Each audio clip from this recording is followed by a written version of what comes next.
د افغانستان د جبهه مقاومت ډلې مشر احمد مسعود وایي افغانان د افغانستان ستونزه نشي حلولی، نړۍ باید راښکېله شي.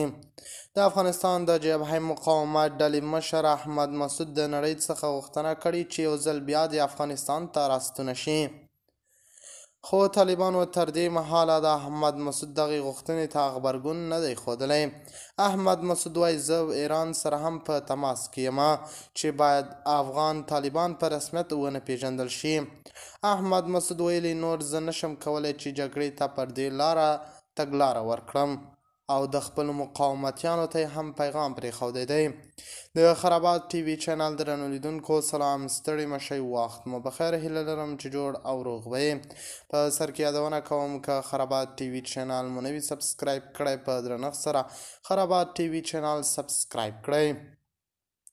د افغانستان د مقاومت په نوم جبهې مشر احمد مسعود وایي طالبانو خلاف د دوی وسلوال مقاومت د احمد شاه مسعود د لارې دوام دی چې د خپل تمدن او ژبې لپاره یې کاوه. د هغه په وینا د افغانستان ستونزه د افغانانو له لوري نشي حل کېدی. د مشکل د هوارۍ لپاره باید په سیاسي کچه سیمې او نړۍ راښکېل کړی شي. مسعود زیاته کړې له ایراني چارواکو سره په تماس کې دی او پرله پسې ډول یې ترې غوښتي چې طالبان باید په رسمیت ونه پیژندل شي.